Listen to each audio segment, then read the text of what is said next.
This is the Hard Mark Podcast, starring Eric Donaldson and Ryan Murphy. Hi, folks. This is Eric Donaldson of the Hard Mark Podcast, welcoming you to episode 21 of our fine program. And with me, as always, is the man who just got hit by a kendo stick, Ryan Murphy. Did you notice how I didn't use all of your other nicknames that we've given you over the course of this program? Yeah, the man who got hit by a kendo stick. You know why I'm calling you that? I have an idea.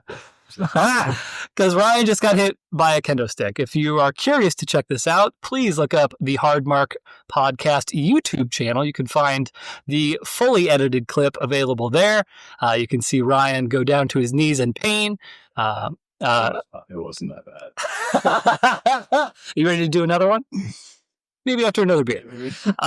And this is a historic landmark episode. And the reason for that is because this is actually the very first episode of this program that we've had a third person, a guest on the show. And with us today is none other than Tony Tate. Hello, everyone. The rich baritone. I'm so glad to have you here. Thank you. It's an honor to be here. I think you're going to bring a lot to the show. I think you kind of bouncing things off of Ryan. I think this will be good. I know Ryan's a big baseball nerd, so maybe he can, kind of commiserate with you about baseball things like ground rule doubles and whatever else. Definitely ground rule doubles. I think it's something me and Tommy we'll get into later. Passionate about ground rule doubles.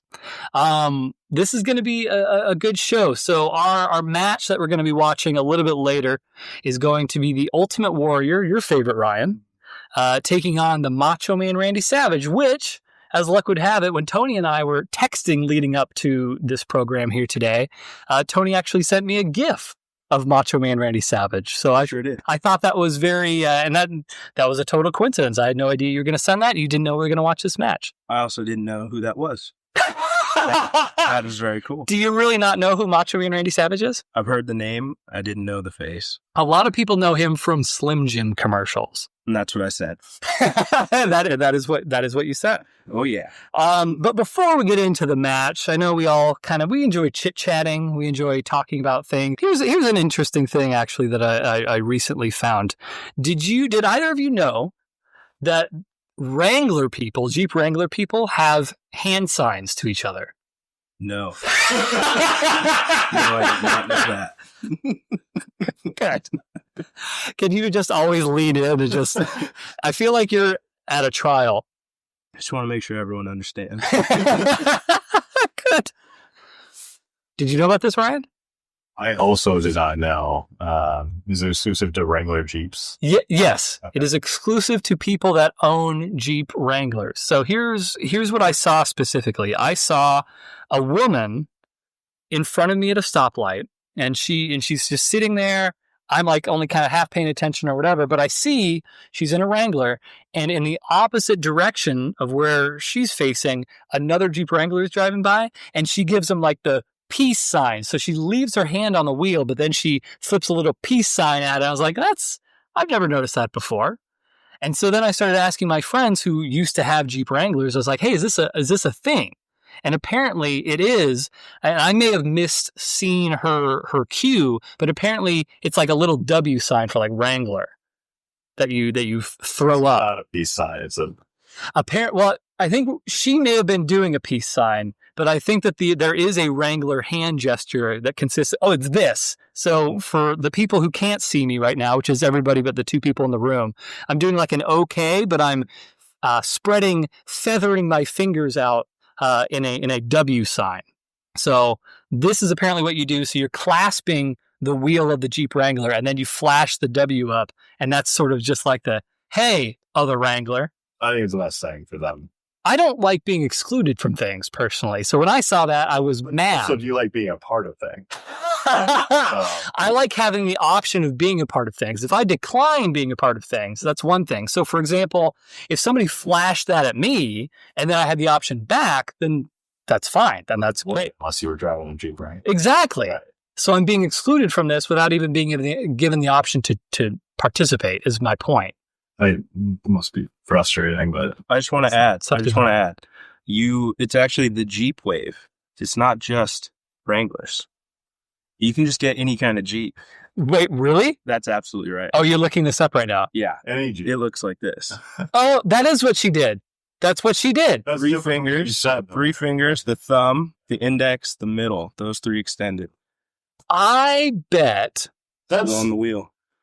Still on the wheel. that's a hand on the wheel, like, you know. Oh, yeah. Yeah, that's what I was saying. I was saying you grip it. I'm wondering if there's like a subset of other Wrangler waivers now. Oh. Because what she did was that. I will say that what you're describing right there is absolutely what I saw that woman do. But I'm just wondering now, because my friends who used to have Wranglers, they were talking about a W thing. We know that's Yeah. exclusive to Jeep Wrangler. That's- W. on that's- the wheel? I guess that is okay. That is a W. All right. Yeah. Deal. Just got to turn it. There you go. Do you hate this as much as I do, Tony? I hope you do. Absolutely not. What an excellent community. Yeah. That's amazing. Good. Well, I'm glad that we got that sorted out. So, a little bit of backstory.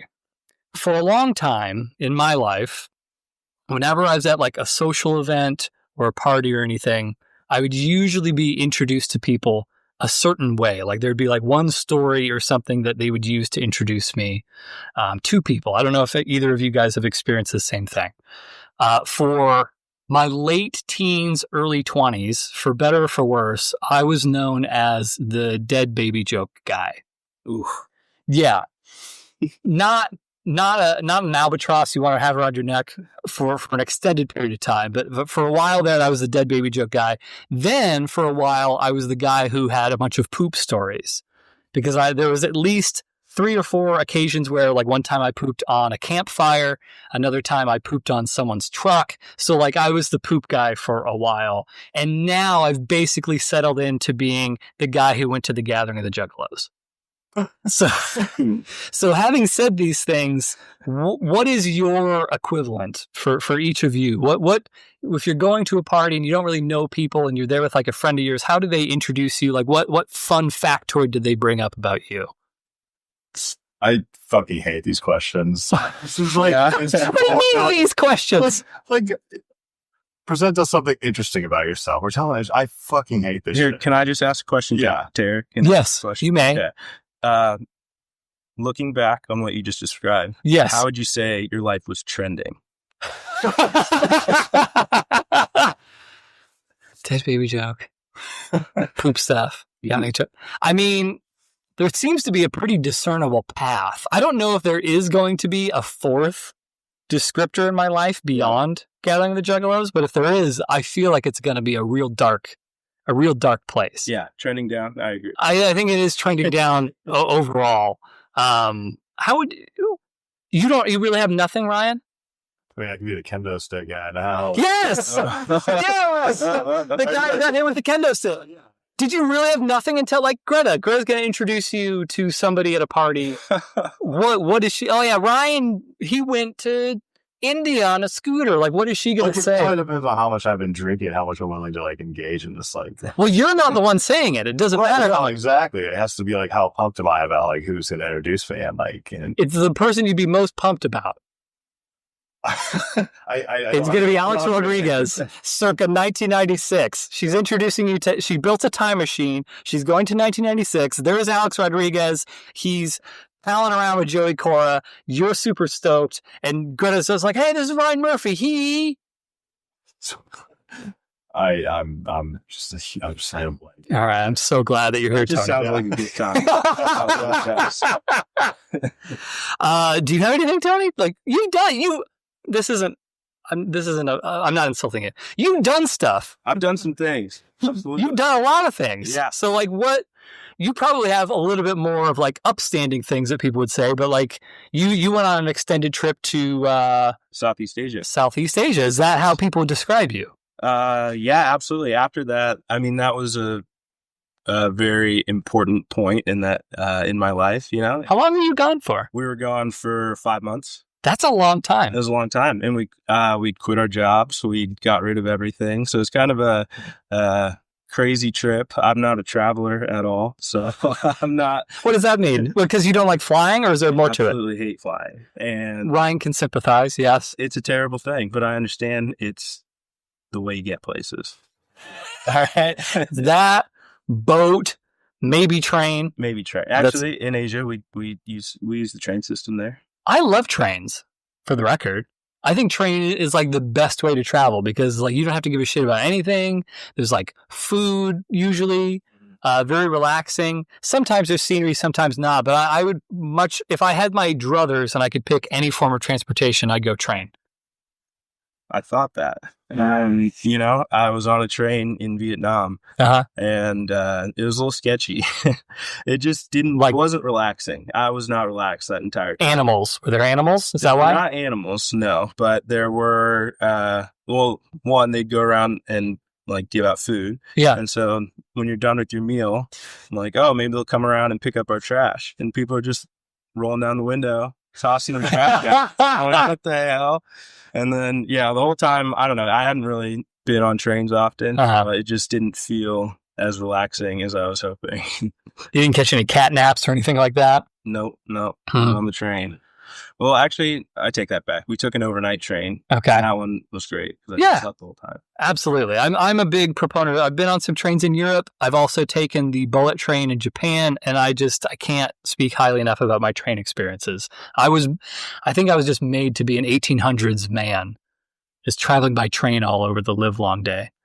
You've been on one train, the Amtrak. Where did you take an Amtrak? Probably I think it was a field trip. I wonder if there was an actual destination or literally. I think we actually did do a field trip where the whole point of the trip was you're on a bus or you're on a train and that's it. And there's no actual point to this besides being on this vehicle. So it sounds spot on. So where was our destination? Yeah. Remember the train trip. So well, now you've done it. Well, yeah, I would describe you as that. I would also describe you as a good friend. Thank you. You're very so kind. Packs a hell of a wallop. He broke my trash picker upper utensil.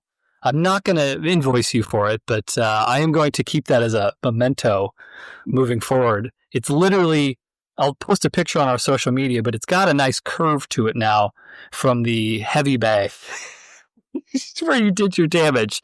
And then Ryan got to experience it. So good times all around. Anything else on anyone's mind that we should get established here before we start talking some wrestling? I came unprepared. I'm sorry. No, I did not want. I didn't even know if you're going to participate. So this is all bonus, Tony. No need to apologize. You can do no wrong in my eyes. Ryan, however, can do many things wrong in my eyes. And as I'm looking over our list of the various matches, in fact, I'll let you take a peek here, Tony. So this is episode 21. I know there's more than 21 matches on this. That's a longer story about our previous episode that we don't have to get into.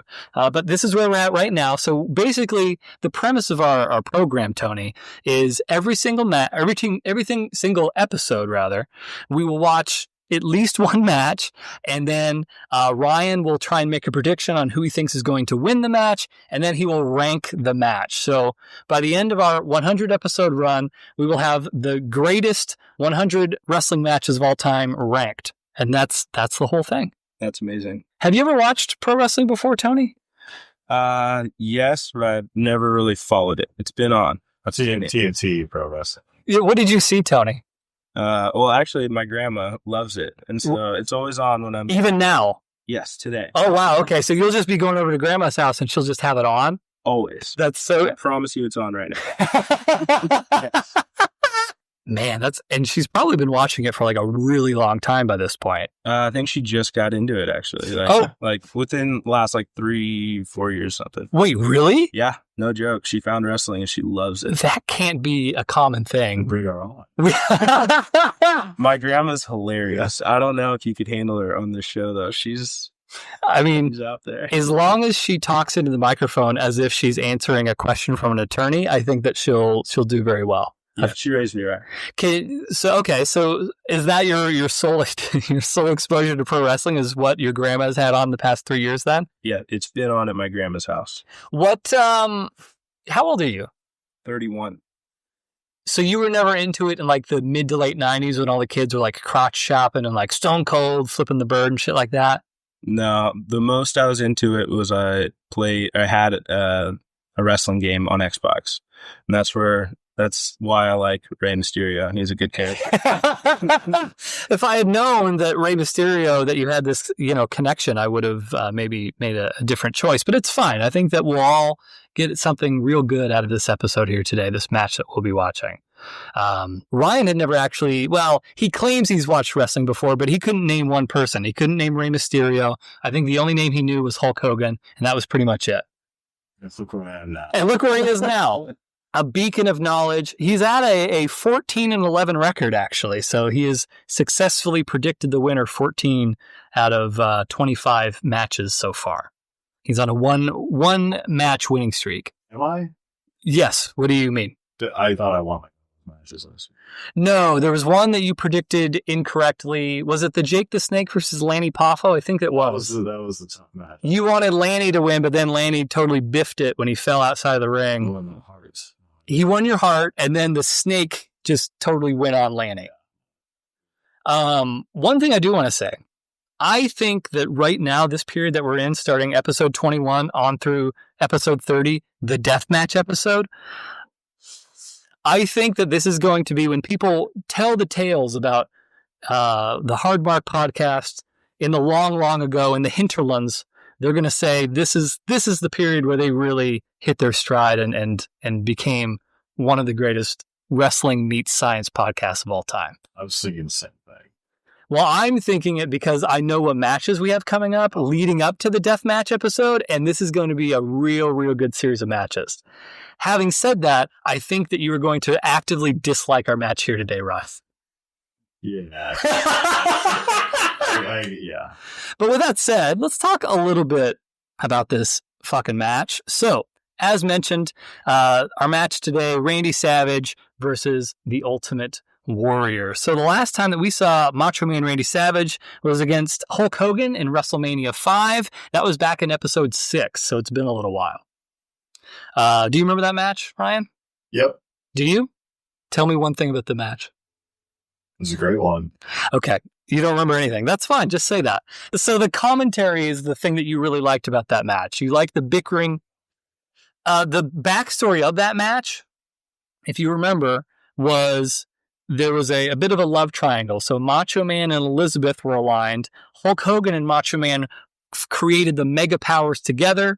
And then Elizabeth kind of got in between the two of them. And then they had a big falling out with Macho Man claiming that Hulk Hogan was lusting after Elizabeth. Does this ring a bell? Mm-hmm. Okay. So after that match that we saw, where again, you predicted Macho Man would beat Hulk Hogan, but then after Macho Man started aggressively moving towards Elizabeth, you were just like, fuck, clearly he's not going to win. So you learned your lesson there. But after that happened, Macho Man officially dropped Miss Elizabeth as his manager, and then he replaced her with a new, more physical presence in the former women's champion, Sensational Sherry, a.k.a. Scary Sherry. We're all on the same page so far. So Elizabeth is out, Sensational Sherry is in, as the Macho Man has a new bad guy manager. I have a lot, but I'll wait. Okay. I think I'm going to pick it up as we go. Sure. Okay. So in real life, to kind of take a step back, so in real life, Macho Man, Randy Savage, and Elizabeth, they were married, like actually. In order to keep up appearances and not expose that whole storyline as being just bullshit, just being fake, Macho Man legitimately filed for a legal separation. So that way, if anybody looked into it and be like, no, you guys are still married in real life, he could be like, nope, we're separated. Fuck you. So that's how, like, seriously he fucking took this shit, was to go so far as to file for a legal separation. As far as Elizabeth goes, she would still make occasional appearances for the company, but was largely not on TV, except for some sporadic appearances here and there, usually in the corner of the Macho Man's opponents.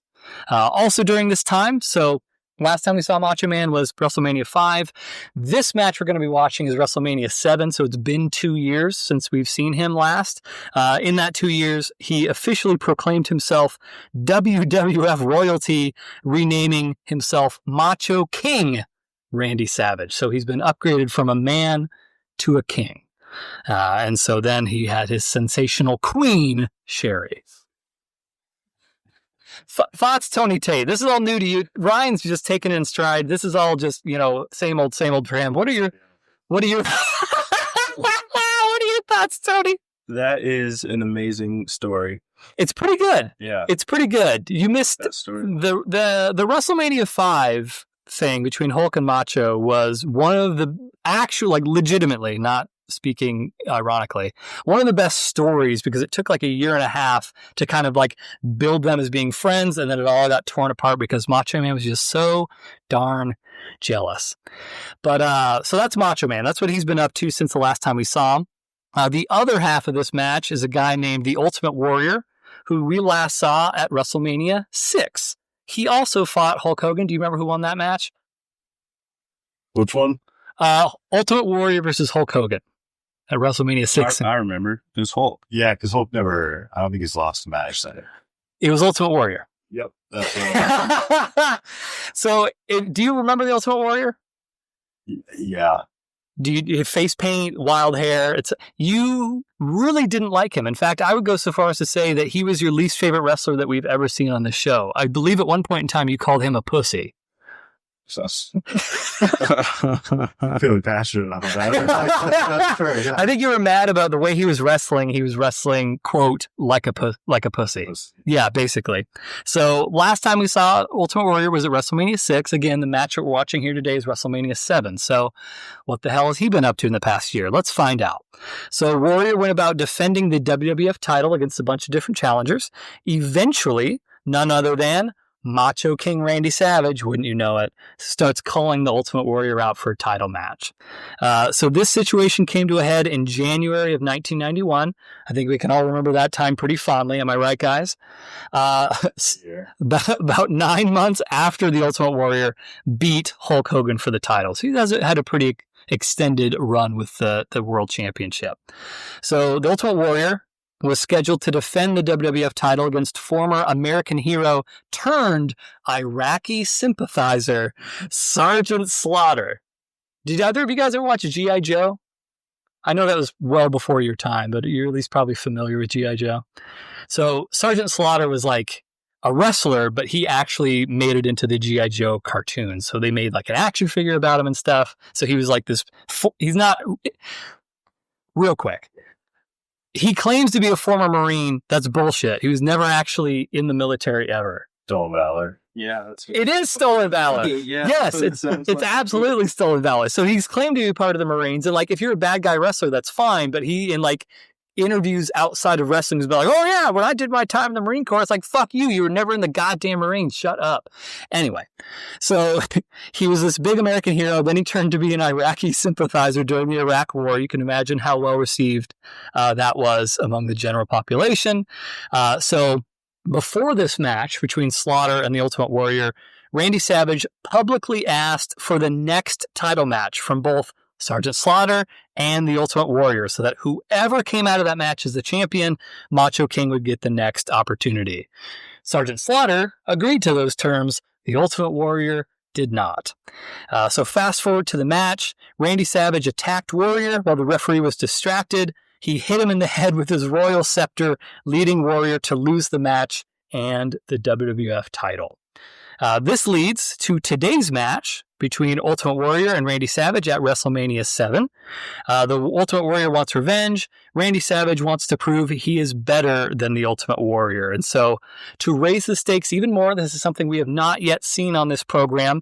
This was made as a career-ending match. So the loser had to retire if they lost the match. And so whoever loses, they're done. That's quite a set of stakes. High stakes poker. We were just talking about 3-card poker. Don't get much higher than career-ending match. This was like these were the terms of the. Yes, it was billed as a career-ending match. You'll hear them on commentary talk about how it's a career-ending match, et cetera, et cetera. So yeah, those are the official terms of the match. Any questions at the moment? Okay. All right, good. So last little bit before we watch the match. So just to take a step back. So we're not going to talk about the match for the next little bit, but we are going to talk about the Ultimate Warrior. So in the past couple of years, he died. In case no one was aware, the Ultimate Warrior is a dead guy now. He died. He actually, in a weird way, he basically gave his own eulogy on an episode of Monday Night Raw, and then he died the next day. It's very, very strange. But the WWE, since he died, has used him as like this symbol of like, oh yeah, people that do good things, etc. They have an award called the Warrior Award that they give out at their Hall of Fame. It's basically a PR stunt to give people from outside wrestling an award who'd overcome adversity in some form. So they're basically looking at this guy as like, yeah, we're gonna, prop him up as being a good symbol of the company or whatever. This is important because I have a couple things that I want to say about the Ultimate Warrior. A timely item, actually, that just came up recently. WWE just released a new product that involves the Ultimate Warrior. Any guesses what this product might be, Ryan? Can I have a hint? Alcohol. This is a tequila. Ooh, good guess. I like that. Wine. WWE wine. Because never have there been two subjects that have been married so closely as professional wrestling and wine, in my opinion. So they're going to do that. There's going to be 2 wines that they release. It's an Undertaker wine and an Ultimate Warrior Zinfandel. And so it's going to have 3 unique corks. So it's collectible. And each cork is going to have a different image and saying from the Ultimate Warrior himself. So I know you're going to be first in line to buy. Probably 5 bottles of this. I wanted to, just to give people an idea of the type of guy that Ultimate Warrior was, I was going to pitch a couple of real quotes that the Ultimate Warrior actually said in real life about some of his political leanings, and we'll see if maybe any of these will end up being on those wine corks. So here's something he said about Heath Ledger. Quote, "I do have to agree that he was a great father, perhaps even greater than the Father of the Year, Hulk Hogan. After all, Heath Ledger did what it took to kill himself. His kid is without a father, yes, but the negative influence is now removed and his own child has the chance for a full recovery." Whoa. Yeah. What a crazy thing. That is a crazy thing. Like an actually crazy thing. He had a blog where he made up his own words like distrucity. I have no idea what these words mean. Nobody does.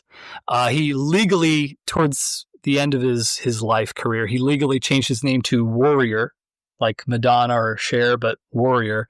And so he had this Warrior blog where he would just, say whatever came to mind about celebrity deaths or, other things that happened to be in the news at the time. So maybe that'll be on one of the Ultimate Warrior wine corks. Hard to say. Are we ready for another quote? Oh, yeah. Okay. How about this one about Hurricane Katrina? The hurricane to them, I guess you can try and guess who them is. The hurricane to them was nothing more than like rearranging the furniture. If they could be shown what general conditions they lived in before the hurricane, we would see that they had little respect for what they did have. We would see just how unorganized, unclean, and dysfunctionally they lived. They never gave a care for order, cleanliness, or function before, but now that they can get someone's attention who will possibly take over the responsibility of their life for them, they go on these tirades about how their life has been ruined. Their lives were already in ruin. Self-ruin, ruined by the bad choices they made over and over. That is significantly worse. Yeah. What a man. But the question becomes, is it gonna be on a wine cork? Wow. What a guy. Yeah, he's a fucking top-notch guy. I mean, face paint, I think the tassels around his arms may have been tied a little too tight. I don't know. I've got a third quote. Yeah. A third pitch. Think about, that was a lot of thought that went into that. What a guy. So let's see. So we have Heath Ledger, we have Hurricane Katrina, and now this third quote. This is a little bit of background. He gave a speech at a Conservative Alliance event at DePaul University. So they invited Warrior to give a speech at this prestigious university at a Conservative Alliance event. His speech was about queer studies. And so this is him talking about his speech. So this is not verbiage from the speech. This is him after the fact saying, this is something that happened in my speech. I think he's specifically talking about how people were getting mad in the middle of his speech, just for frame of reference. One guy without his husband in the front row had a real hard time cozying up to my principled heterosexual obstinacy. So, in an act of pure selfish pleasure, the guy got himself physically thrown out by the masculine security guard, unmistakably loving every single masochistic, manhandled moment of it. So those are some Warrior quotes for everybody. And I'm not flat out saying that the Ultimate Warrior is a piece of shit and shouldn't have an award that's given to children named after him, but maybe it'd be a good idea to double think it. Maybe. So that's the backstory. That's the match. Ultimate Warrior, Randy Savage. Now, again, the things that we talked about Hurricane Katrina and whatnot don't really have an effect on the match, but I just want you to get some flavor over, what type of guy the Warrior truly was. Well, I think we do. So big pussy, big racist, and he's dead now, so good riddance. So with that said, anything else that we should mention before we watch Did it? he die of, really? I just know that a lot of them died. I think, if I'm not wrong, I believe he had a massive heart attack. And again, he gave a speech on Monday Night Raw, the big Monday Night Wrestling show, after not being with the company for years. Like, he had been persona non grata for like 15, 20 years, and they finally brought him back for the Hall of Fame. The next night, he gave this big speech, which, again, in retrospect, sounds like he's giving himself a eulogy, and then he died the very next day. So I think a lot of the circumstances behind like how he went out led to them sort of propping him up as this symbol and this figure, even though in real life he sucked. You seem like a okay guy. You got to go on record for that, Ryan. Cool. All right. Well, come back. At some point. Yeah. A lot of good decisions made today, Ryan. Clip it. Yeah. And then it's over. Kendo stick to Ryan's back. Just talking about how Ultimate Warrior, he wasn't such a bad guy. He's just misunderstood. You're batting 1,000 today. Cool. All right. Well, then in that case, we will watch this match. We will get Ryan's thoughts and Tony's thoughts. We'll get both thoughts on the match here today. And we'll be right back after this quick commercial break. Thank you. That brought us to where we are right now. Unprecedented, first time ever in the history of the World Wrestling Federation. Career-ending matchup. One of these gentlemen will leave the City of Angels, whose career will then be over. Let's go to our ring announcer, Howard Finkel. Ladies and gentlemen, Hey, it is now time look at for that. the career-ending What is it? match. That looks like Elizabeth. Well, Director, just bear with me. It is. Is that the lovely Elizabeth? It is. That's what I thought. Oh, how low can a woman get? She's hoping Savage. How low? She's here to see him lose and rub it in. You're despicable.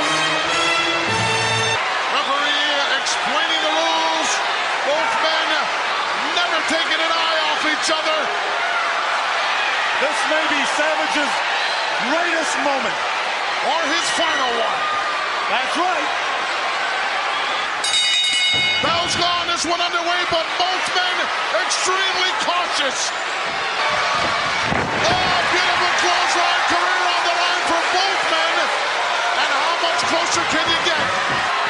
Both of these guys have just about used up everything. I can't believe it. And neither one of them able to put the other one away. We could be here all night. Perhaps we'll see that patented elbow of the Macho King. Yes. That is it. This place is going crazy. That's two elbows. Look at it, he's going for a third. We're seeing history made here. Take it while you got it. Every elbow again. Cover him. Take it. You're watching the end. Look it. He's going again. You're watching the end of the Ultimate Warrior. That's four. And he's still going. We've got a winner. Randy Macho King Savage. Career will go on. And it looks like it's over for the Ultimate Warrior. What a display here by the Macho King. I told you, Monsoon. One, two. No, I don't believe it. Macho King being hoisted up here. Perhaps We'll see that press slam. Yes. Oh, it's all over, but they're shouting. Don't count. There it is. Don't count Savage out yet. Sherry's still there. Nobody's got up from this. No. Where are they getting the strength from?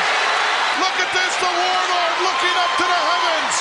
Trying to get the word from his gods. He's asking those gods right now, is this my destiny? Don't I have it anymore? Is it time for me to step down? Oh, the Warrior's getting a message of a different kind right now. You know, Monsoon, there can't be a winner. Whoever stays, stays. Whoever leaves, leaves. At the core of this match. Look at this. It's over. Oh, my God, no. No.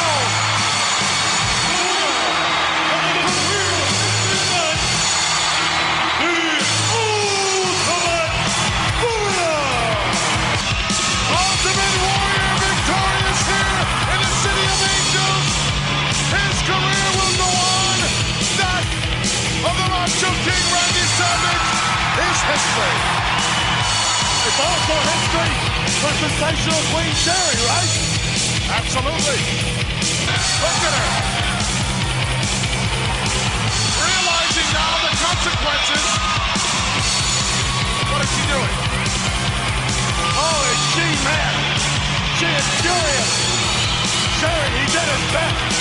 He survived. He survived longer than anybody else I know would have. Oh, my God. Oh, what is this? What an ingrate. Get her out of there. She's possessed, Monsoon. That woman's possessed. Look at Elizabeth. She's about ready to cry. She is crying. Oh, look at Elizabeth. What's she doing? She's going over the barricade. She's on her way to the ring. Elizabeth inside. She couldn't take it anymore. Look at Savage. He doesn't know what's going on. He don't know if Sherry was beating him or the Warrior or Elizabeth. He don't know who's in the ring with him. Randy Savage not sure what's gone down here. What is going to happen next? Whoa, he almost nailed her. Now he sees Elizabeth. He never knew she was crying. He never knew she was here. He doesn't believe it's her. Everyone is standing. And I bet they're standing at home also. Referee, I believe, just told Savage that it was indeed Sherry who was doing a number on it. Elizabeth, tears flowing. What a heart on that lady. She loved him. She's in love with the Macho King. She's loved him from the beginning. And I think he loves her. Savage not sure what to do. This is sickening. Elizabeth with her arms outstretched. Tears flowing down, yes.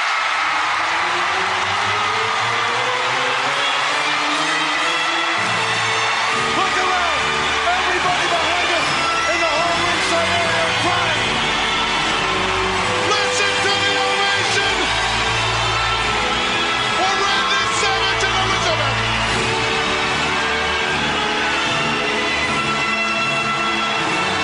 What a woman and what a man. That was really cool. Did you like the match, Tony? Yeah, wrestling is nothing like I thought it was. Let's delve into that. What do you mean? I didn't realize there was so much story behind it. Okay, what did you just thought it was like UFC, like where two dudes just kind of show up and that's it, or Kind of. I thought there were rivalries, but I didn't know it was like, so? yeah. One thing, not to get on a soapbox or anything, but like today's wrestling tends to be more like that. There's of course like still storylines and stuff, but back in like the 80s and 90s, it was like all storyline. It was basically like a soap opera, but with pretend fighting in spandex in the middle of all of it. So, Yeah. and that was my sweet spot for my fandom.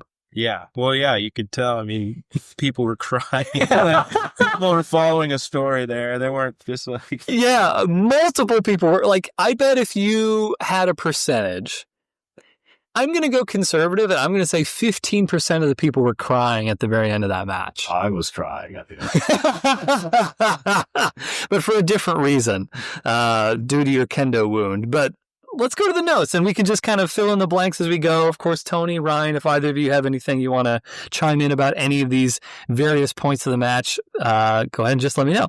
So in the pre-match video, basically explaining why the two men are fighting, we saw Savage attack Warrior a couple times. You both seem to get a kick out of the interview where Sensational Queen Sherry was down on her knees, basically begging Warrior for a title match, and he was decked out in a American flag leather jacket. Yeah. Thoughts on that promo? He spit on someone, didn't he? After, Yeah, I know we were talking and bullshitting throughout the whole thing, but basically what she was saying was, I just want a title match, Warrior. That's all that I want. That's all that I want from you. And then after he stands there for a second, he starts convulsing and shaking his face, and you can actually hear his skin on his face moving. And, and then he spits on the ground. Oh. yeah. And that's how most negotiations should go these days, in my opinion. But yes, that's what we saw there. Then we saw the outcome of that match against Sergeant Slaughter with the scepter to the head, and then the nice elbow to the throat that you enjoyed onto the Warrior. Yeah. So then we have the actual match itself. We spot Liz in the crowd, which obviously played a factor into the match a little bit later. What did we determine that the men carrying Macho Man out to the ring were? Were those His protege. His protege, his 8 proteges, holding his caravan out to the ring, holding both him and Sensational Queen Sherry, and they couldn't even be bothered to dress them fancy. They were in their regular wrestling tights with weird 90s stripes and spots and shit. So that was... So this is how you get good at wrestling. Go ahead and carry around. Carry the fight and you'll win a lot. Macho Man's costume, I think we can all agree, with the cowboy hat and the tassels and everything, was top notch. Warrior comes out to the ring. We saw him get pissed at the people pulling on his tassels. It was a very tasseled up affair today. I think we can all agree on that. It was, yeah. Yeah. It was definitely the look. I know you said that you liked Warrior's look. It's colorful. It was nice. Did you have a preference between their opening introduction outfits? Macho King definitely wore the coolest outfit. I agree. I do like a good airbrushing every now and again, and the Warrior had the airbrushing in his favor, but I just think the top to tails look that Macho Man had going with the complement of the cowboy hat was top notch. Yeah. It was fine. It was fine. Okay, so let's see. So going into the match, so you can tell Warrior has the big fan support. There was the point where Warrior kept picking up Macho Man by his throat, and there was one spot where Warrior throws Macho Man into Sensational Queen Sherry, and she flies out to the floor. Yeah. So that was cool, seeing a person get thrown at a person. That was so disrespectful. But you still picked Warrior to win, even after all that. Yeah. Well, it's a fight. So Yeah. It's true. Yeah. Going for that guy. He's disrespectful, but he's probably going to win. It was a real Conor McGregor move. And actually, one thing I did want to bring up, and I think even the last Warrior match that we had on the show, we actually talked about the subject.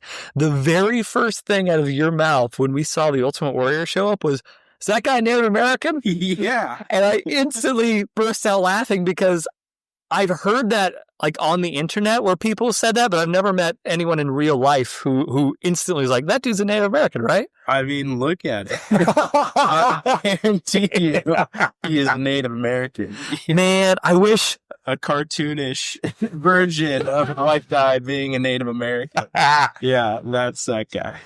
When I was putting together my notes for the match, I remember there was a story, and who knows if it's true or not. So because I couldn't confirm it, I wasn't going to include it. But now that you mentioned that, apparently there was a story that made the rounds where he Ultimate Warrior was visiting like an Indian reservation or something just on the road, and he stopped in, and like the dude running the shop was giving him all this like free shit because he's like, oh, you're a Native American wrestler. We're so happy to like have you representing us. And like the Ultimate Warrior just totally fucking like was laughing about it after the fact. Like, you fucking dumb motherfucker. I'm not a Native American, bro. I believe it. I believe it. Yeah.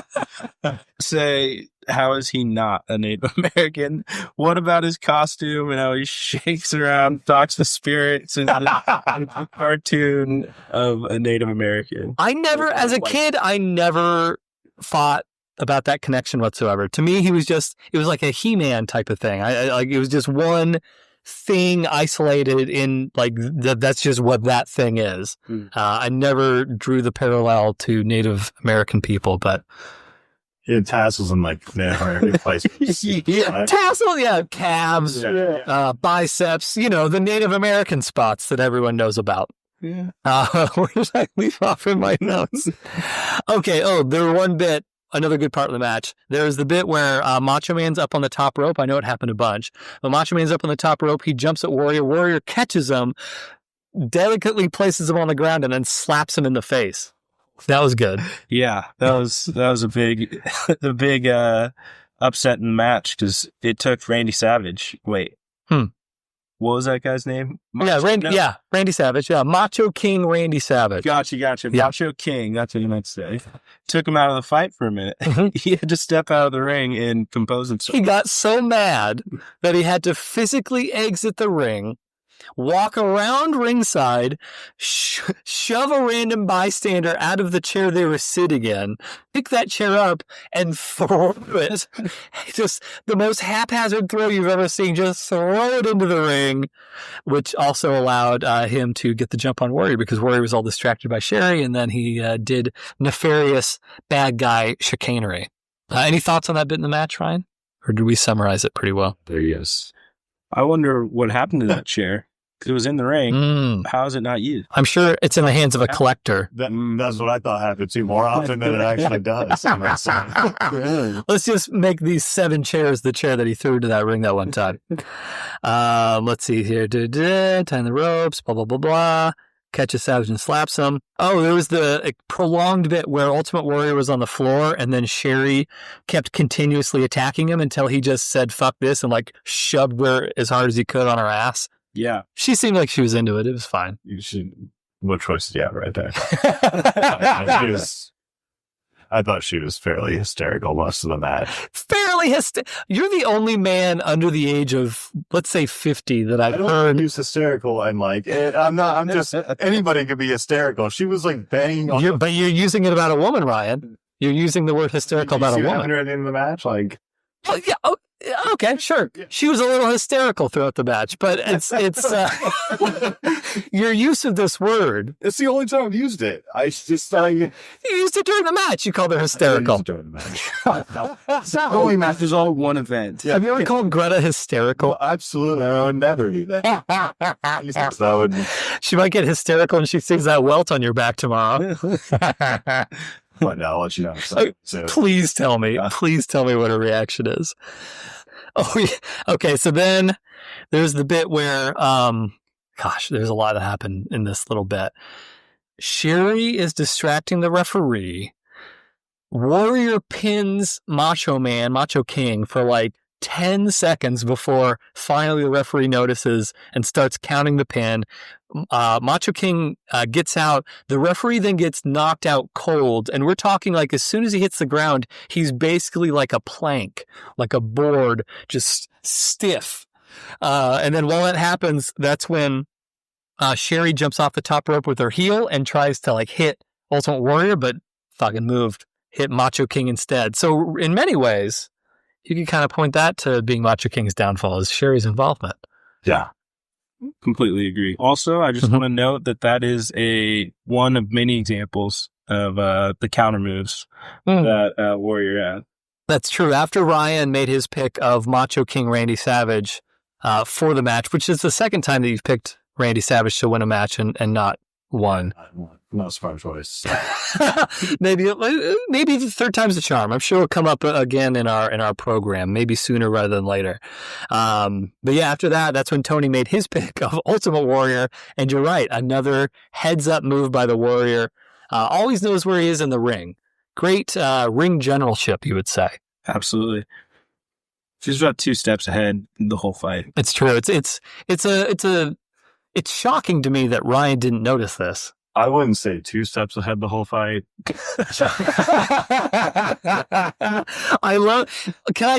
As a quick meta note here, can I just say that I loved that periodically throughout the match, you would turn to Tony and be like, no. You don't know how wrestling works. Like scolding Tony for having an opinion about what was going to happen. Like, no, trust me, I've seen some shit in pro wrestling. Because there was a couple points where we thought for sure Macho Man had it, and then Ryan would always be the voice of reason. Like, oh, I didn't get a little excited though. Like, make sure he knew this wasn't going to end here. Yeah. And he didn't know what the fuck was going on. Temper his expectations. Absolutely. Right. I had no idea. I'm sure we'll get to it, but there was a moment I did not think one of the two would come back from. And that's actually the next moment on my notes. Are you talking about the 5 fucking elbow drops? Absolutely. I thought that ended my guy's life. Okay? I thought he was dead. So I'm not sure how you recovered from a 5. It was like, I'm going to go on a mini rant here. Okay. Now, I don't know. I'm just speculating. I don't know this, but I would say that the idea for that to even happen was probably Macho Man's, because like he was a professional. He always tried to make the other guy look good. He figured, okay, I'm retiring. Maybe not. I'm just going to make this guy look really, really strong as I gracefully make my exit. So not only are they going to hit him with one of my finishing moves that has beaten everybody else in the company, that's not good enough. I'm going to hit him with 5 of my fucking finishing moves, which is insane. I wasn't sure when he was going to stop. Would he be 7? Right. Or like 9? Once he hits 4, you're just like, this is opened up to any number of possibilities. But it was so weird, especially in that era where the only 2 people who would ever habitually kick out of other people's finishing moves were Hulk Hogan and the Ultimate Warrior. They were it. And then they do like the, crazy thing and flailing, and then they'd summon the power from the people, but that was it. And so to hit 5 on the guy was just fucking bizarre to me. But anyway, once he does that, Ultimate Warrior then starts shaking the ropes. He's doing his, I don't know what you want to call this. Spirit dance. Spirit? Yes, he's doing his rain dance. He is. He's channeling his ancestors. Yes, he's channeling his Ultimate Warrior ancestors. And then that's after he hits like clothesline, big body gorilla press slam, etc. Big splash, and then Macho Man kicked out of it. The first man ever to actually kick out of the Ultimate Warrior splash, as a matter of fact. And then we can all remember what happened after that.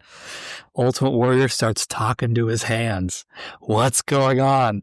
Lead me in the right direction, my gods, etc., etc. Any thoughts on Warrior's hands? Thought it was interesting. It was definitely a turning point in the fight. We were kind of, again, doing a little bit more bullshitting during that part, but if you listen back to the commentary, holy fuck, they earned their money just doing that one bit. Like, he's talking to his gods! They're telling him what to do! Like all this stuff, trying to make sense out of a completely preposterous situation. I was surprised he got like one more shot in there. Who got one more shot? Macho Man. Oh, okay. He got one last kind of shot because he was. Oh, after Warrior was talking to his hands. It was like one kind of little shot, and that was. So yeah, he got so when Warriors again. When I say that he's talking to his hands, I'm not speaking like metaphorically. I'm saying that he has his hands out in front of his face, both of them, and he's like basically having a conversation with both hands, and then occasionally looking to the heavens, waiting for a sign. So that's what's happening. He's standing on the ring apron, and then Macho hits him one final time, as you mentioned, and then they set him up on the guardrail. And that's basically it for Macho Man. Macho Man misses the attack on the guardrail. Warrior hits him with a bunch, like 3 shoulder tackles that each knocks Macho King out of the ring. And then with the most... Okay, here's the note that I wrote for this bit of the match. infinity shoulder tackles, most casual cover ever, and then even the commentator Bobby Heenan was surprised and got cut off mid-sentence when the match ended. That was the most jarring ending I can ever remember, because it was so like low-key. He just casually rolls him over, casually puts his foot on his chest, 1, 2, 3, and it's like, holy fuck, that was it? That's the end of this fucking thing after 5 elbow drops from the top rope? But that was the end of the match. I understand, like, Both men were exhausted. They just look like it. Ryan has a big problem with mat drama and people being exhausted in matches. He's always... Yeah. No, I mean, it was some fair enough ending. Like, good for him. Fair enough ending, good for him. He did celebrate. You didn't like that, how he was posing on the ropes and stuff. You always hate celebration. Are you big, like... I missed the celebration today. When he put his jacket on and then he's up on the middle rope, and you made a point to be like, all this drama is not necessary. Like you were specifically very angry that he was celebrating his victory, and you typically are. Whenever people linger about after they've won the match, I don't know if it's just because you're desperate to get out of here, but you're always very lingers, man. Do you feel the same way about touchdown celebrations? I can't. It depends on who's doing it. Yeah, sure. What about like the martial arts one that just happened? Did you guys see that clip with the guy doing kung fu to the...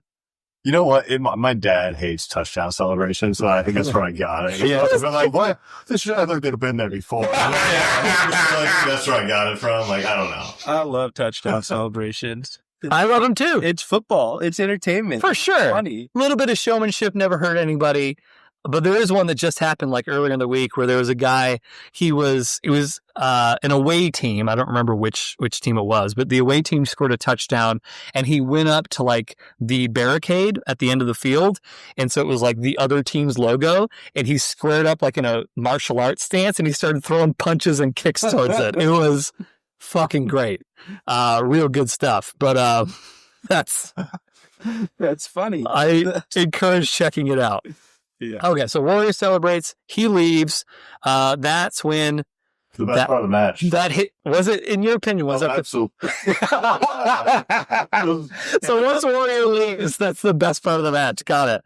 So Sherry goes hysterical. In the words of Ryan Murphy, not me. I would never call a woman hysterical, but Ryan's less hysterical at that point that she wasn't. What do you mean? She was screaming at Macho Man, and then she'd be upset. Like, she was losing her like status, and like she was just like slamming her hands on the mat. Like, she was upset. She was drumming up support for her king before Ryan, for Pete's sakes. But she starts screaming at Randy. Any thoughts on this part of the aftermatch, Tony? No, I didn't know much about her story, so I was, she was in and then out. Sure. Episode. Yeah, that's fair. She was basically just a bitch that was around for a year and a half that would do what she did in the match that we saw here today. She would just get it. She would like rake people's backs and, saw her do that move. I saw that. She did a lot of that. Little, nothing at the end there. She seemed to want to get involved several times, but nothing like when he needed it the most. That's true. That's a too good point. Too late. That is true. Trifling. That's what I call her, trifling. So as she's attacking Macho Man, she gives him a couple boots to the gut, starts slamming his face in the mat. Who should run in but the lovely Elizabeth, who's been watching the match from afar? 2 years, guys. 2 years she's been away from the ring, and she finally returns. Men's fences with the Macho Man, literally throws Sensational Queen Sherry out of the ring. And then, can I just say, and I'm not saying this ironically, facetiously, whatever word you want to use. Are you bleeding again? No, I'm not bleeding at all. I'm just like... Didn't you do that before? Didn't you make yourself bleed? This was here before. I have a stress ball for you. Just, Go on with it. He made himself bleed one time. Just sitting... Yeah. We're podcasting and then you're just, I'm bleeding. And then it's like, why are you bleeding? There's no reason for you to be bleeding right now. We've just been sitting having a conversation. You're going to start bleeding. This is a pre-existing condition. Are you bleeding? No, I'm not bleeding. Don't make yourself bleed. I'm not bleeding at all. Just that's your thing. I got shit to do here. I lost my train of thought after you started bleeding.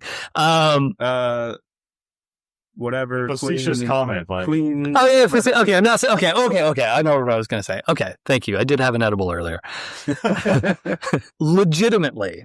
So imagine this. Imagine you're a fan in that arena, which, like, even though it wasn't the LA Coliseum, that had to be like 20-ish thousand people in there, between 15 and 20, big arena. You were trying to communicate to all those people all over that arena, from like the $5 seats at the very top to the front row, like what emotional state am I in right now? You're Macho Man Randy Savage. He did such a good job of, one, conveying like, why the fuck are you here to Elizabeth? 2, having that sinking realization like, oh, sensational Queen Sherry was beating the fuck out of me and you just saved me. And then 3, you're the girl that I want to be with for the rest of my life. Like, he had to communicate all of that non-verbally to a group of 20,000 people. When you put it in like that, like, I thought it was a little over the top at some, but you're right. Like, he had to communicate that to, like, yeah. And they're not hearing commentary, so there was no benefit there. So he has to be big with his, like, everything that he's doing so that everyone understands, like, oh, fuck, Macho Man, she's the one who fucking saved you, dude.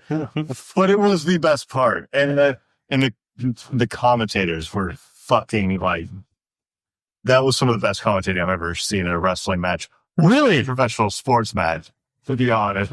So the way they commented, like, the love story that was going on. Yes. Well done. They did drive that home. Any thoughts on that, Tony? I thought the commentary was awesome. It seemed like they were just improvising and just kind of guessing what these guys were doing, but conveying story to me. Yeah. At times, like when he was talking to his hands. Yes. Like that was scene felt like improv, but I have to make this guy look like not a total idiot. So what do I say in this case? He's like, he thinks this, no, right. And then did this. Like, okay, that's cool. Oh man. But yeah, so one thing that I thought was so impressive about this match, and like, granted, from an athletic standpoint, like, some of the stuff they're doing was impressive, but like, we've seen matches during the run of this program where, like, they've done legitimately super impressive stuff. There was nothing.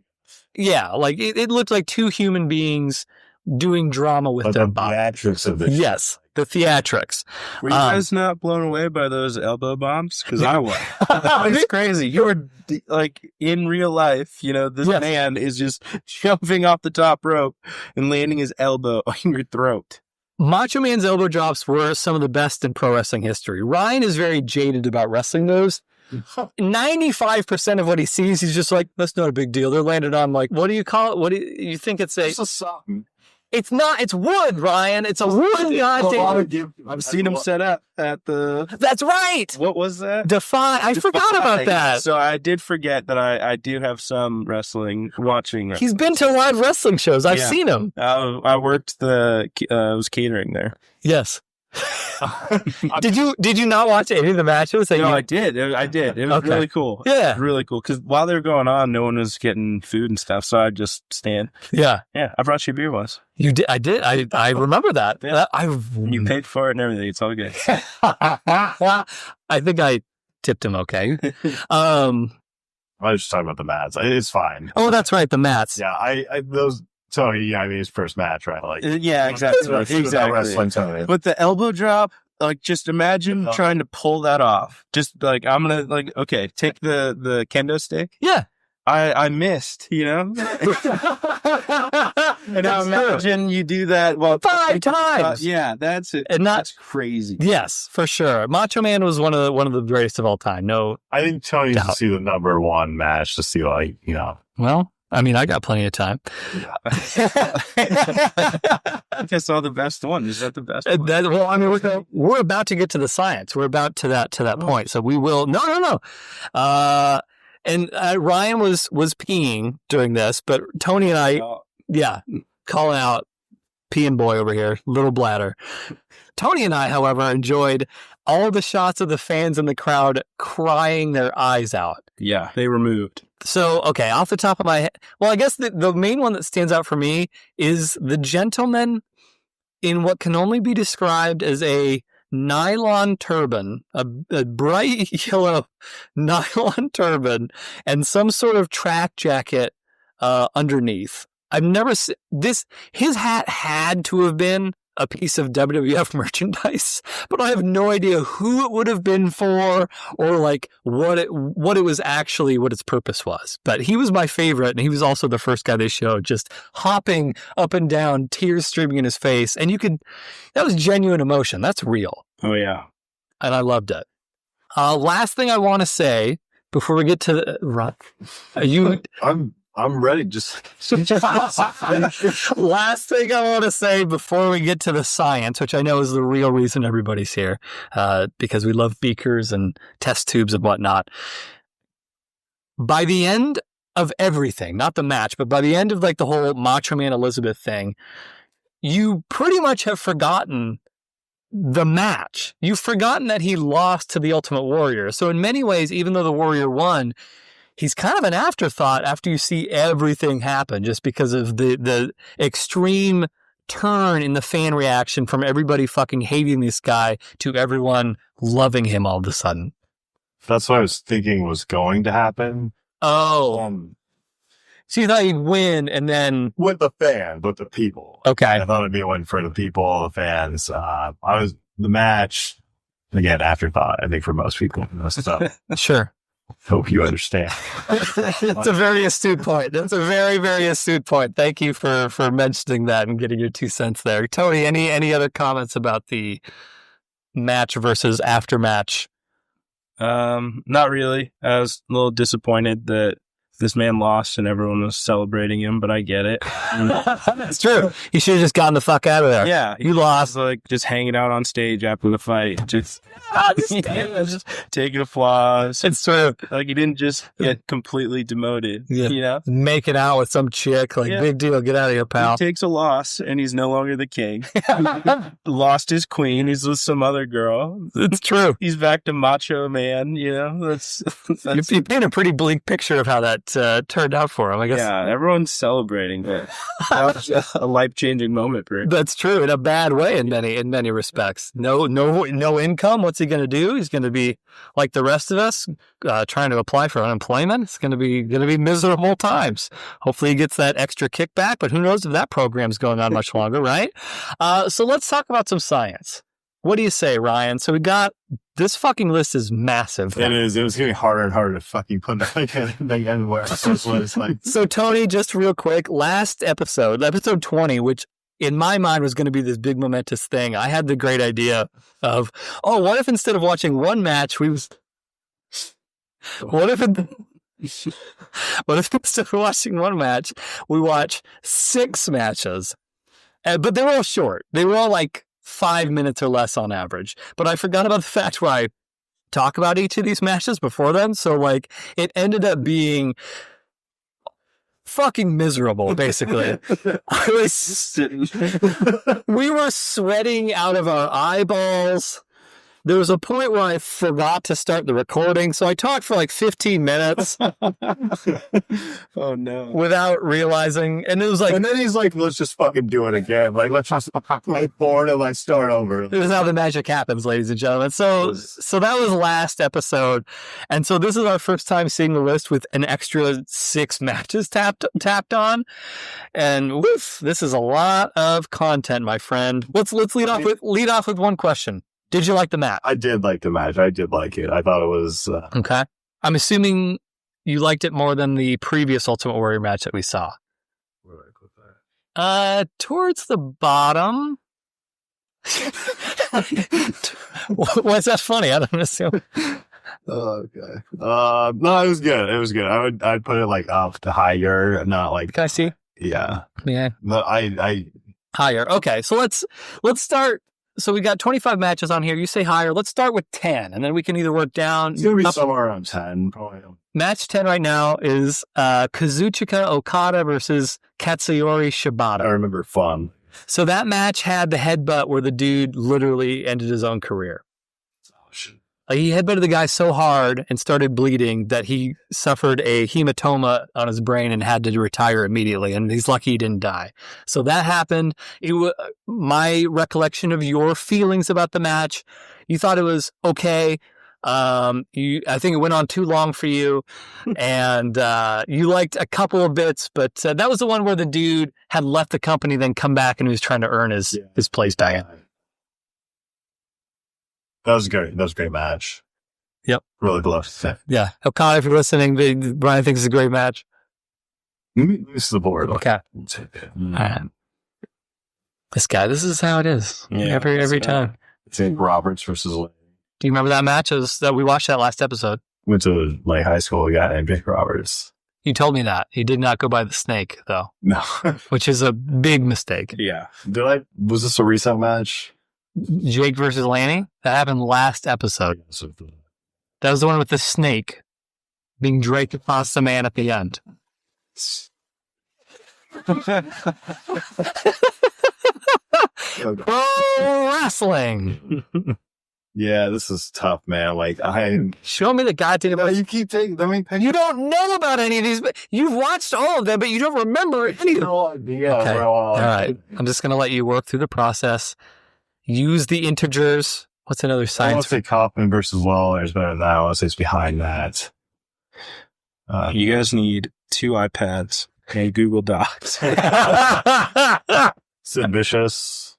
You really enjoyed that match. I didn't enjoy this one that much. So. That was the one where it was like literally every single move in the match was ridiculous, like insane. Like where Sid threw the guy over the top rope out to the floor, and then he threw them back over the top rope from the floor. I need to refresh on like a lot of these matches. Like this is getting really hard. I'm thinking like you're welcome to come over whenever you want. Nice. Where are you thinking? Can I help you? Like 8 to like 11, maybe like. Okay, can I see the 8 to 11? I think it's probably number 9. Probably number 9 in the top 10. 8 to. We already talked about 10. Did you like this match more than Okada versus Shibata? I mean, I remember the premise of the match. Yeah, but you don't. But nothing's sticking to your ribs, right? Yeah. Okay, so you like this about this match next week when I come in? I'll be like, oh shit! Like, you'll probably remember the love at the end. Yeah, this is a lot of them. I think the love will stick. Like that would be a nice like marker to have on me. It's like, yeah, you're right. Yeah, it would. Yeah, or I got kendo sticked in the same like fucking match. Yeah. Okay, so it's better than that. Okay, is it not better than that? So right above that match. For my heart is doing right now. He goes, okay, so Jake versus Lanny is number 9 now. So okay, so this is our new number 9. Oh, okay. Yeah. Okay. Yeah. You left yourself some space. You could. Yeah, this will be nice when you have to change number 1. No, Ryan refuses. So number 1 we established in episode 2, and then the last number we established in episode 3.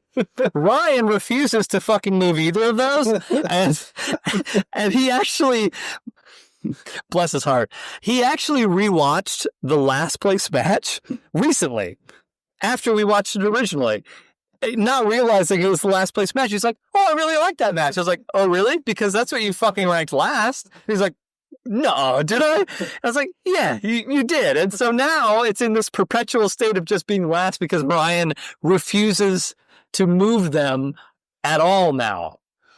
Give me a better first or last place match. I like that. I think a lot. Okay. Science. Your science works in mysterious ways, friend. Yeah. Mysterious ways. That's how science works. You make it happen. That's true. Science, the sweet science. Why was this first? Because I chose it. Yes, because I felt like in the moment I didn't remember the other things. So that's scientifically why it's that way. Okay, now I understand. All right. Well, we're going to finish this episode up the same way that we finish every episode. Ryan, do you know what we finish every episode with? Ryan's wisdom shrub. Ryan's wisdom shrub? Wait. So Oh, that's right. Well, I forgot that we messaged. Did you want to say your thing? No. I haven't had enough research or time to research yet. Okay. That's what you call my fucking vacuum story. He's mad about a vacuum, ladies and gentlemen. Maybe that'll be an episode 22 thing. Well, what we really, that's not true. What we actually end every episode with is a little segment we call Eric's Wisdom Tree, where I impart wisdom and I don't need to justify it. And I don't need to rationalize it. So if Ryan says, oh, that's a shitty piece of wisdom, or I already knew that, it doesn't actually matter because this is just my segment to say whatever I want. Here is Eric's wisdom tree for Hard Mark episode 21. The worst candy of all time are those green suckers with the shitty caramel center. Go ahead, Tony. That's Eric's wisdom tree. I would say that is incorrect. It is not the worst candy of all time. I enjoy those candies. What? I enjoy them. Caramel apple lollipop? Is that what we're talking about? Probably. Is that the square? That's what we're talking about. No, it's a I was thinking it's a little circle. Yeah. With and real quick, just to make sure we're talking about the same thing. It's delicious. The caramel is always in a different ordered, like it's always a different shape on the inside of. Filled in at different times. Have you been to one of these factories? You're speaking to it with an awful lot of authority. I've seen enough how it's made on candy that I get it. Okay. Yeah, I can see it. That caramel is like got to be the worst quality caramel of all time. Tastes good. Pretty sort of fucking sucker, Eric. Like, yeah. Then okay, what's not that it matters because this isn't Ryan's wisdom shrub, but what's the worst candy according to you, Mr. My butthole can't handle dairy?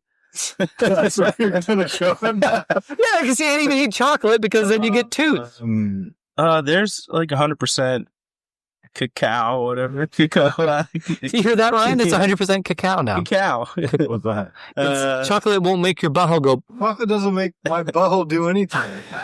It literally tastes like dirt. That's the latest in an episode that we've ever got the quote for the end of the episode. Yeah. Chocolate doesn't make my butthole do anything. Oh, Ryan, you're a fucking treasure. Everybody thank me for introducing Ryan Murphy into your life. Can I just say really quick, at my most recent camping trip, everybody asked me, is Ryan coming? And I had to tell them, no, unfortunately, Ryan's not going to be coming camping. But you are a bit of a celebrity among my circle just on account of your whimsical nature. Perfect. He's available for bar mitzvahs, weddings. If you need someone to hit with a kendo stick, Ryan's your man. He's got that meat to handle it. Yeah, 5 stars. I would do it again. Everybody, please bombard Yelp with 5-star reviews for Ryan Murphy's back. We do really appreciate it. But yeah, that's this episode. Hard Mark, worst candy of all time. We established. We know now it's the little sour apple caramel suckers. And if you say otherwise, well, you're just a part of Big Sucker after all, I guess. Last thing I will say, next episode is going to be what? Next episode is going to be a ladder match. A ladder match, Ryan, is where instead of pinning or making the other person submit, both people are attempting to climb a ladder that is in the middle of the ring, and there's going to be something like a title belt or a briefcase or something suspended from the ceiling of the arena, and they're both trying to climb this ladder and grab that device, that thing hanging. That sounds fucking awesome. So we're going to do this on episode 22. There's no special episode for this. I'm telling you, every single episode in the 20s is special. I know that we both are very much looking forward to 30. 25 is, well, I mean, everything. Next match is going to be a ladder match. But 25 is one that I moved up in my list. It was originally going to be 50, and I'm moving it to 25. And I have a feeling that the match we watched here today may play a factor into that little teaser trailer for everybody. But yeah, that's coming next time. Thank you so much, Tony, for joining us. For so much, Tony. Absolutely. Thanks for having me, guys. This was a lot. Really appreciate you striking only one of the hosts in this program. The other host also appreciates being able to film it. Hopefully, this will kick off my snuff career. But with that said, we close as we always close. If you're not hard, get hard. And once you get hard, stay hard. Take it sleazy, everybody. Fear it dance.